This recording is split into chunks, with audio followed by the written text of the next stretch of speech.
अस्सलाम वालेकुम dear students, मैं आपका physics teacher Najmul Hasan.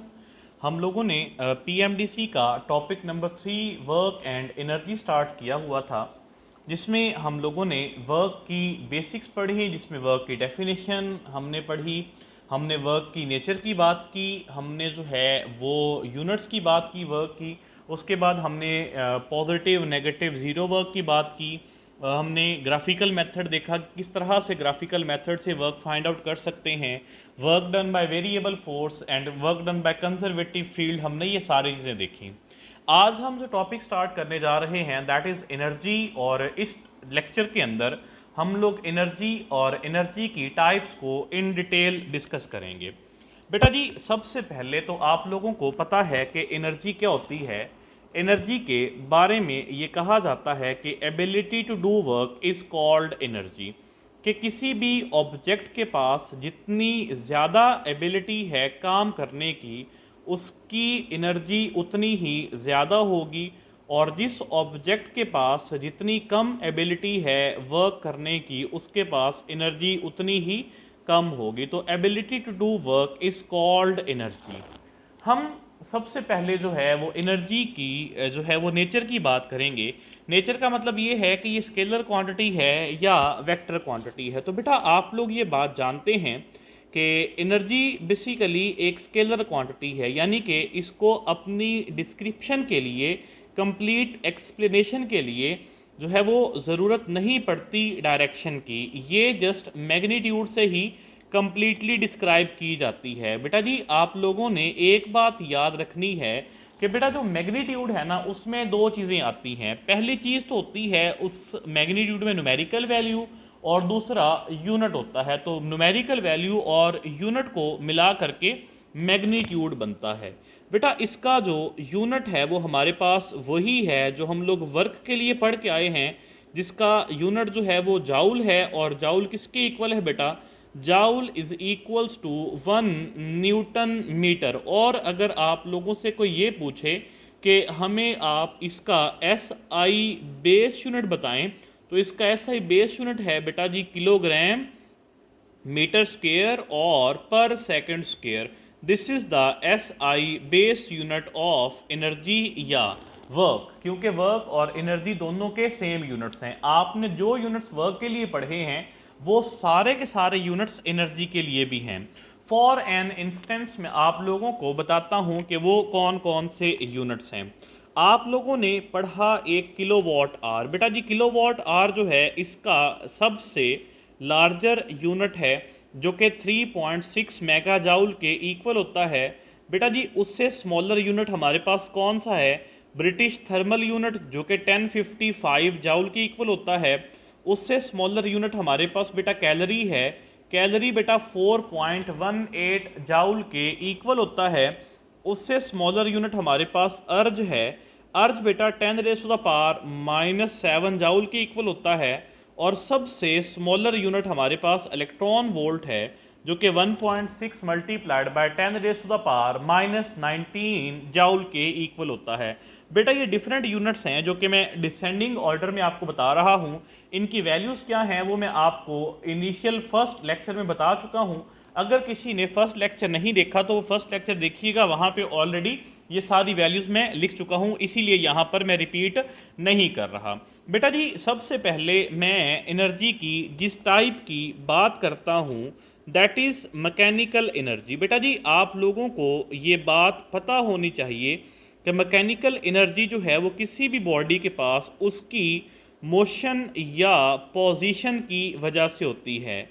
Energy of a body due to its motion and position is called mechanical energy. तो बेटा जी हम मैकेनिकल एनर्जी में इसको सिंपली डिफाइन कर देते हैं कि वो एनर्जी जो ड्यू टू मोशन या पोजीशन हो। तो हम यहाँ पे इसको इस तरह से लिखते हैं, due to motion, due to motion and position. तो इन दोनों की वजह से जो बेटा एनर्जी होती है ना, उसको हम लोग जो है वो नाम देते हैं बेटा मैकेनिकल एनर्जी का। अब मैकेनिकल एनर्जी में जो दो टाइप्स हम मेनली डिस्कस करते हैं, जिसके बारे में आपको ऑलरेडी पता है, वो है एक kinetic energy and second one potential energy. तो हम लोग पहले जो है वो काइनेटिक एनर्जी की बात करते हैं और उसके बाद हम बात करते हैं पोटेंशियल एनर्जी की। तो मैं यहाँ पर जो है वो सबसे पहले बेटा डिस्कस करूँगा काइनेटिक एनर्जी को।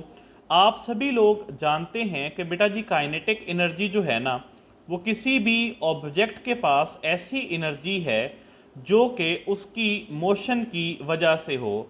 Energy of a body due to its motion is called kinetic energy. ये बात हम लोगों ने ऑलरेडी पढ़ी भी हुई है और हमें इस बात का पता भी है। तो मैं यहाँ पर ये बात लिखता हूँ कि ड्यू टू मोशन, ऐसी ऑब्जेक्ट के पास एनर्जी जो मोशन की वजह से हो उसको आप लोग जो है वो काइनेटिक एनर्जी का नाम देते हैं। बेटा जी बात करते हैं इसके फॉर्मूलाज की। जो डिफरेंट फार्मूलाज हैं उनकी हम यहाँ पे बात करेंगे और इसको अच्छी तरह से समझने की कोशिश करेंगे वन बाय वन। बेटा जी काइनेटिक एनर्जी का जो रिलेशन आप लोगों ने पढ़ा हुआ है that is equals to half m v square. बेटा जी ये हमारे पास काइनेटिक एनर्जी का रिलेशन है। आप लोग ये बात जानते हैं कि जब हम किसी भी वेक्टर का सेल्फ डॉट प्रोडक्ट लेते हैं तो वो किसके इक्वल होता है, वो इक्वल होता है स्क्वायर के। तो हम यहाँ पे लिख सकते हैं कि हमारे पास यहाँ पर जो काइनेटिक एनर्जी है वो किसके इक्वल है, half m v dot v. अब बेटा आप जानते हैं कि मैस टाइम्स वेलोसिटी किसके इक्वल होता है, मैस टाइम्स वेलोसिटी इक्वल होता है मोमेंटम के। तो हम इसको लिख सकते हैं 1/2 times of momentum dot velocity. तो बेटा जी ये डॉट प्रोडक्ट भी है मोमेंटम और वेलोसिटी का, तो इस तरह से भी आप इसको मेंशन कर सकते हैं।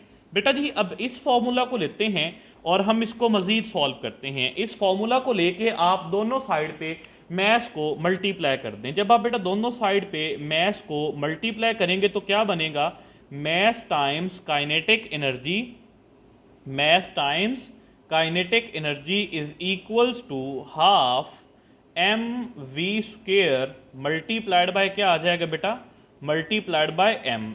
ये एम और ये एम मिलके क्या बना देंगे, मैस का स्क्वेयर। तो मैं यहाँ पर एक काम करता हूँ और आप लोगों को मुझे नहीं लगता उससे कोई मसला होगा, मैं यहाँ पर एम वी का होल स्क्वेयर लिख देता हूँ। बेटा आप जानते हैं कि एम वी जो है वो तो मोमेंटम के इक्वल होता है, तो एम वी का होल स्क्वायर किसके इक्वल होगा, that will be equals to momentum square और डिवाइडेड बाय क्या आ जाएगा 2। बेटा मैस इस साइड पे मल्टीप्लाई हो रहा है, अगर मैं इसकी साइड को चेंज करूं तो ये इधर आकर के क्या हो जाएगा, ये डिवाइड हो जाएगा। तो मेरे पास जो काइनेटिक एनर्जी आएगी ना that is equals to momentum square over 2 times of mass. बेटा ये हमारे पास जो है वो काइनेटिक एनर्जी के डिफरेंट फार्मूलाज हैं जिनको यूज़ करते हुए हम काइनेटिक एनर्जी को जो है फाइंड आउट कर सकते हैं और इसके साथ साथ हम बता सकते हैं कि किस तरह से रिलेशन है स्पीड के साथ, मोमेंटम के साथ, मैस के साथ। तो ये बातें हम यहाँ पे ग्राफिकली डिस्कस करते हैं, देन इसको हम मज़ीद एलैबोरेट करने के काबिल हो जाएंगे। बेटा जी हम यहाँ पे जो है वो ग्राफ बनाते हैं। ग्राफ किसके दरमियान बनाते हैं, काइनेटिक एनर्जी और स्पीड के स्क्वायर के दरमियान या काइनेटिक एनर्जी और मोमेंटम के स्क्वायर के दरमियान। बेटा जी काइनेटिक एनर्जी का स्पीड के स्क्वायर के साथ भी डायरेक्ट रिलेशन है, काइनेटिक एनर्जी का मोमेंटम के स्क्वायर के साथ भी डायरेक्ट रिलेशन है। तो डायरेक्ट रिलेशन के लिए हम सिंपली जो है वो इस तरह से लाइन लगा देते हैं कि इनका आपस में डायरेक्ट रिलेशन है, तो इस तरह से हम इसको डिनोट कर सकते हैं। बेटा जी कुछ फिर आपसे ये पूछते हैं कि नहीं जी हमें वेलोसिटी के स्क्वायर या स्पीड के स्क्वायर और मोमेंटम के स्क्वायर के साथ नहीं बल्कि सिर्फ स्पीड और मोमेंटम के साथ बताएं वो ग्राफ कैसा बनेगा।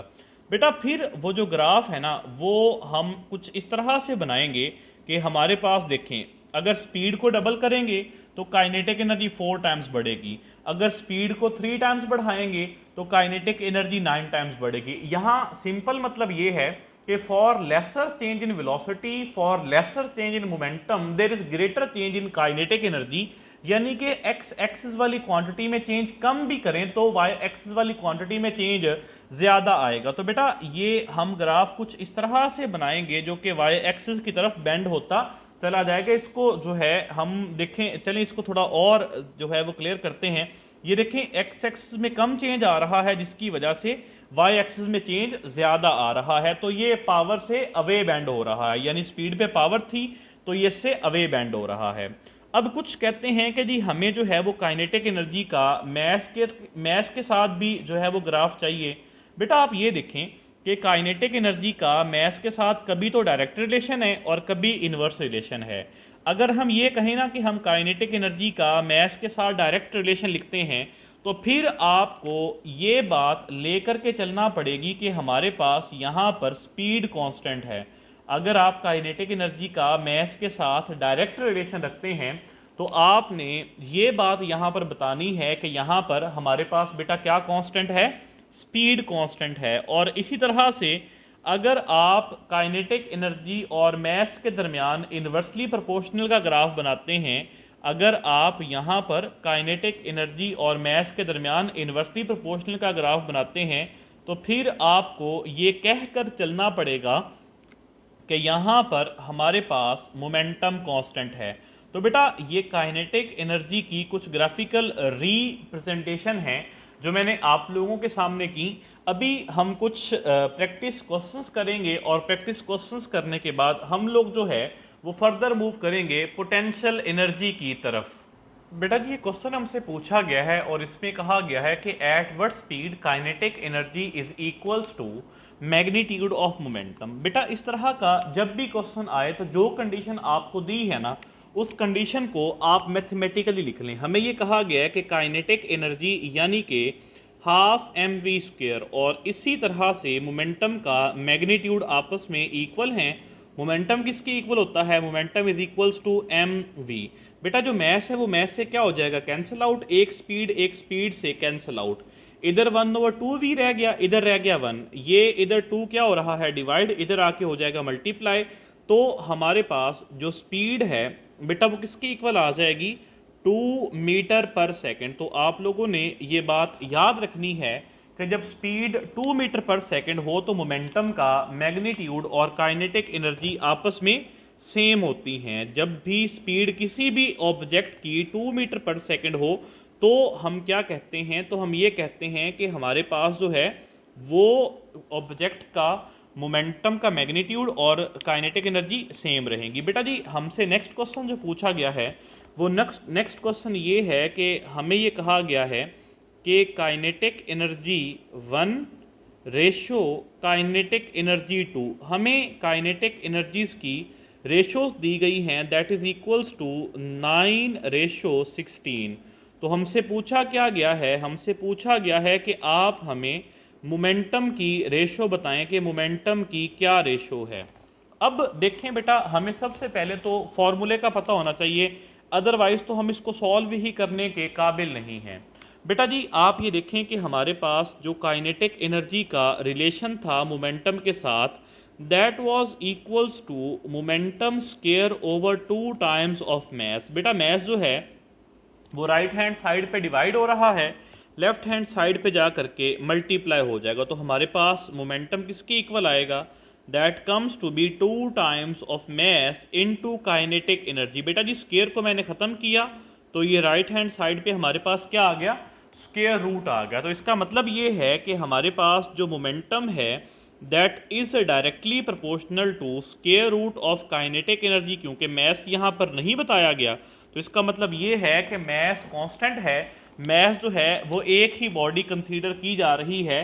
तो अभी हम ऐसा करेंगे, अभी हम जो है इनकी रेशोज को जो है वो लिखेंगे और इसको सॉल्व करेंगे। बेटा जी जब मैंने आपको लॉज ऑफ मोशन पढ़ाए थे या उससे पहले मैंने आपको रेशो लिखना सिखाई है।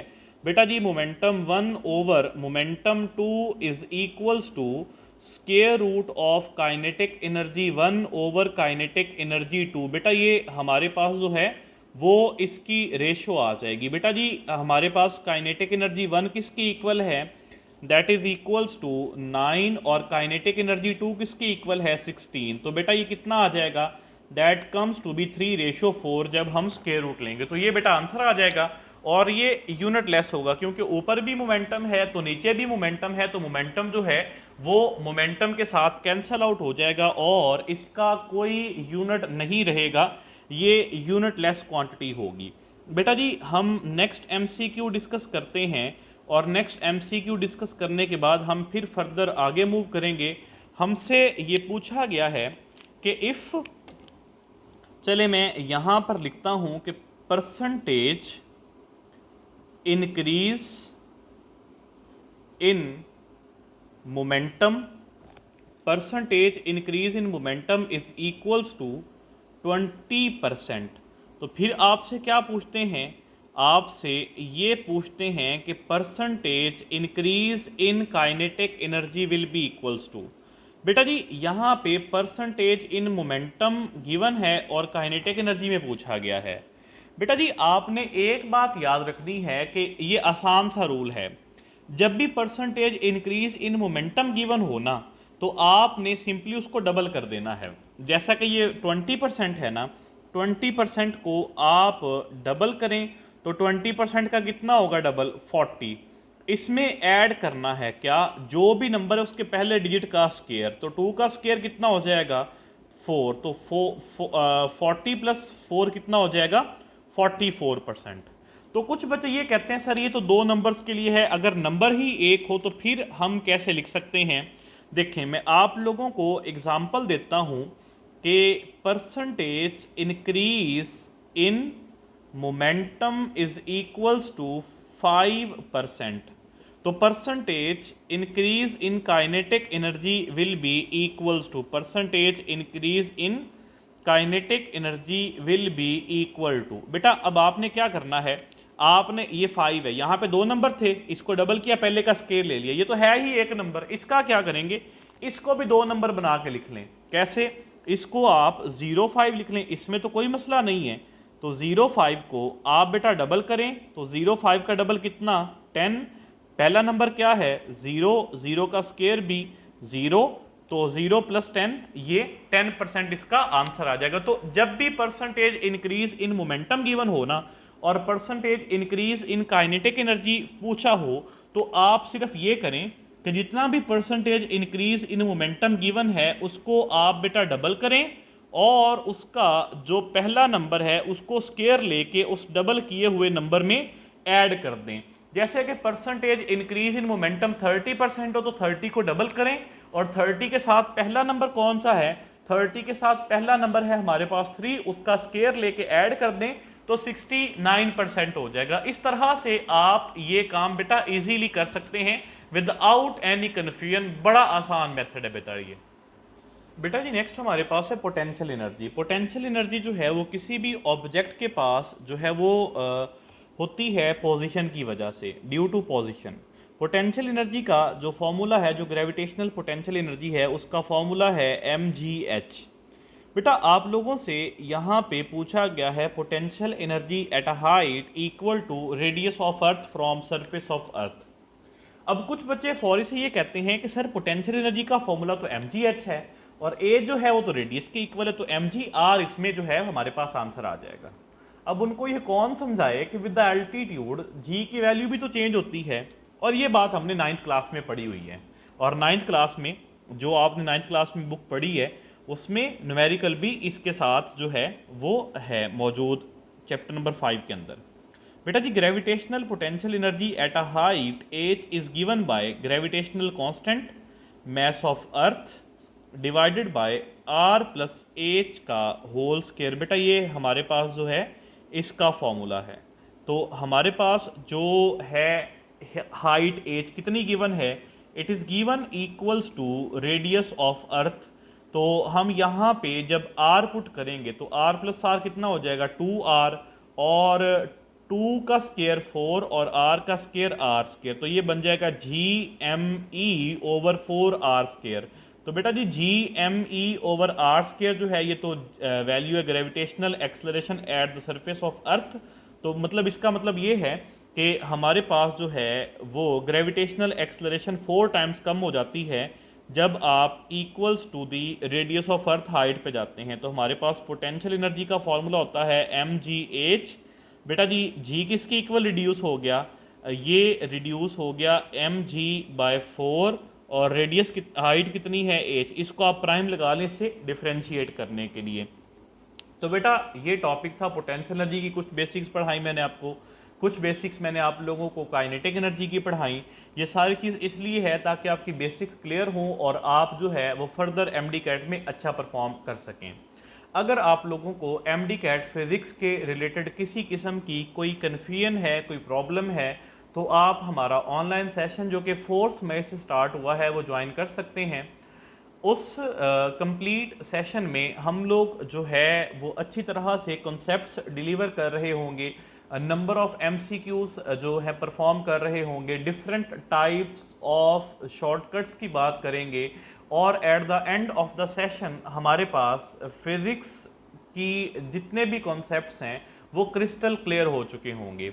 अगर आप लोग ऑनलाइन सेशन में इंटरेस्टेड हैं तो आप जो है इस गिवन कॉन्टैक्ट पे जो यहाँ पे मैं लिख रहा हूँ मुझे आप व्हाट्सएप कीजिएगा, देन इसके बारे में फर्दर इंफॉर्मेशन आप ले सकते हैं। कॉन्टैक्ट नंबर है 0301564007 इस गिवन नंबर पे आप मुझसे जो है रब्ता कर सकते हैं। थैंक यू सो मच बच्चों, अल्लाह हाफिज़, स्टे ब्लेस्ड ऑलवेज।